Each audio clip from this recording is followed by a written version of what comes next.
these guys are a little nippy at times, so you have to be careful. Look at her. Oh, don't do it. Don't do it.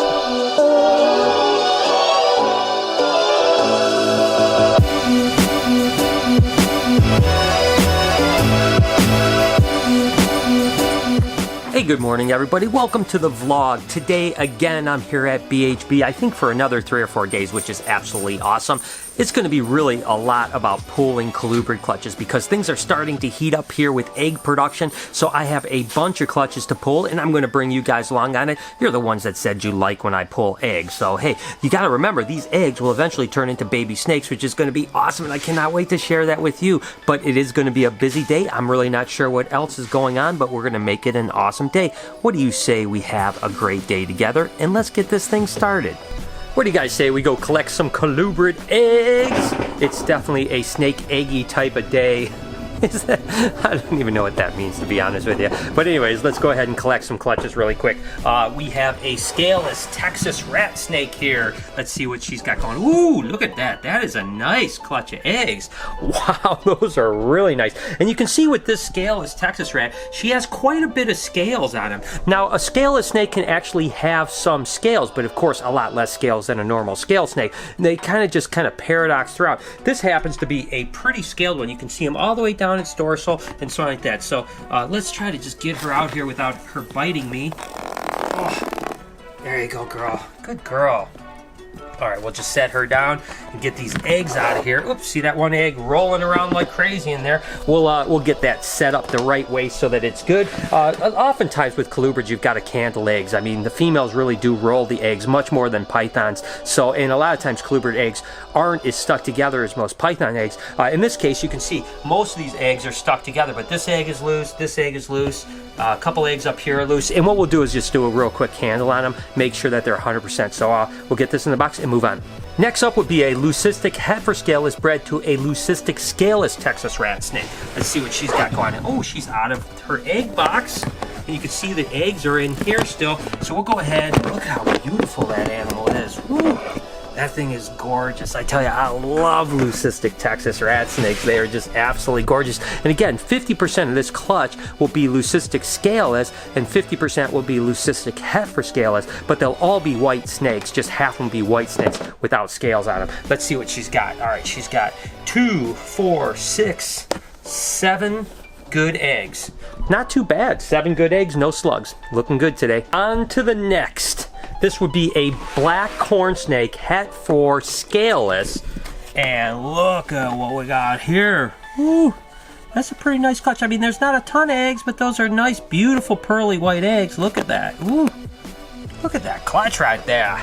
Oh, man, I tell you what, I'm tens of thousands of clutches of snake eggs in my day, and I tell you, I always tell people that the day that I don't get excited about pulling snake eggs will be the day that I stop breeding snakes. So it's kind of weird because it doesn't matter to me if it's a $10 snake or a $10,000 snake. I get just as excited. As a matter of fact, when I'm pulling snake eggs, the furthest thing from my mind is like what the value is. There might be sometimes where I think like, oh, I hope I produce that really cool snake. Like with this, I want to produce aneurystic or black scaleless corns because I love black scaleless corns.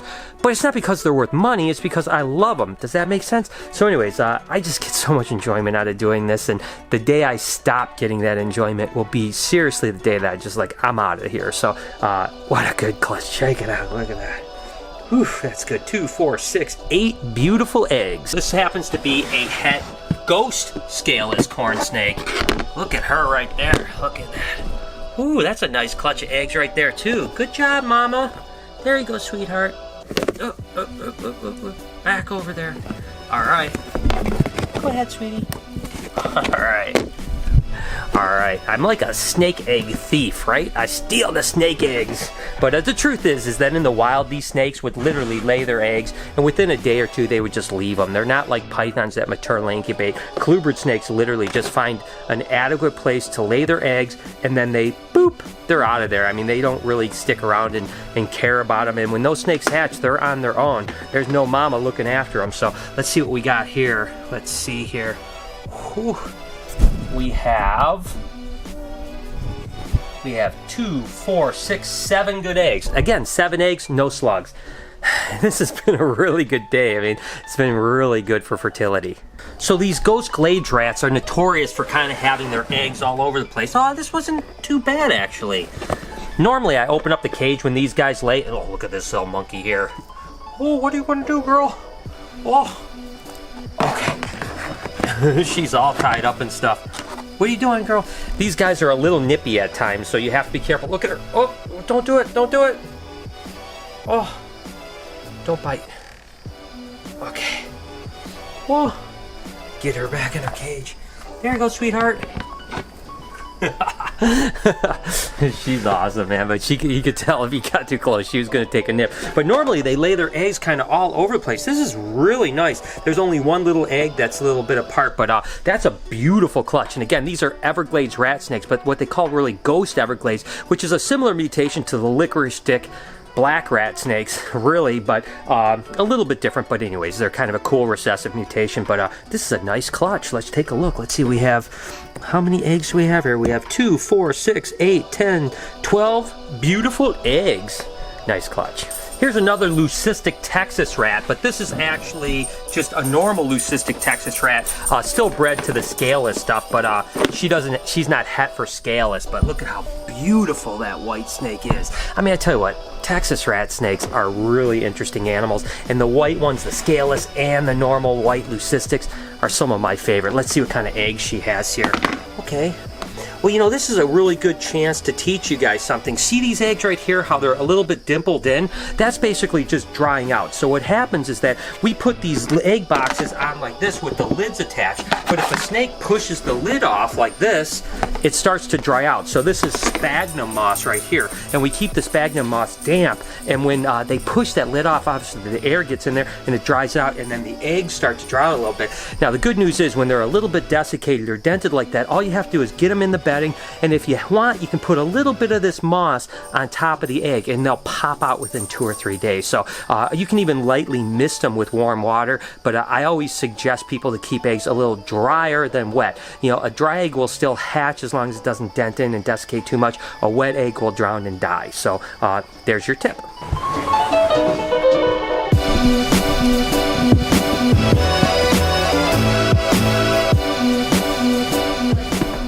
Okay, this happens to be a het black motley scaleless corn snake, and it looks like she has a nice clutch, only a small clutch, but 5 beautiful eggs. I told you about those scaleless corn snakes have smaller clutches, so 5 eggs is definitely a small clutch for a corn snake, but hey, they were all fertile.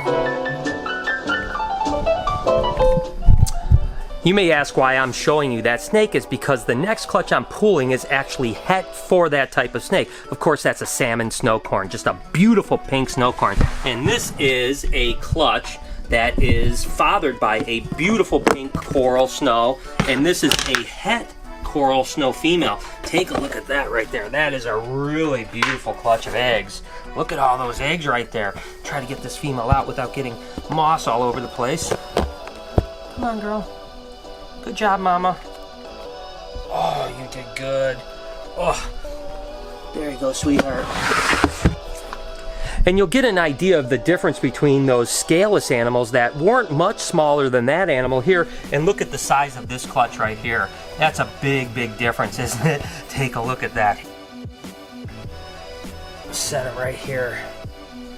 And you can take a look. This is 2, 4, 6, 8, 10, 12, 14, 16. So again, 16 eggs from a corn snake that's almost the same size as girls that were laying between 5 and 8 eggs. So that gives you an idea. But what a great clutch. And again, those coral snows or salmon snows, oh my God, are those things beautiful. And last clutch of the day, let's see what we have here. This is actually a het snow diffuse, which is essentially the diffuse is like that blood red gene, and again it's a het snow. So let's see what we have going on here. Look at you. Oh, it looks like a nice little clutch. All right, let's see what we got here. Oh, there's some slugs in here. I broke my streak for the day. Let's see, looks like there's 2, 4 good eggs and 3 bad eggs. Ugh. that little snake had to do it to me. But hey, overall, today was an absolutely incredible day of snake egg production. So I'm not going to complain about it. I still think it was absolutely fantastic. We had the majority of our snake eggs were fertile. We had a bunch of eggs, so it's a good day to be a snake breeder. So basically, Noah is just going to get all these fishes here in these cups in with the baby garters, right? Right. Right. At least they're little tiny snakes. That's a little better, right? It's easy.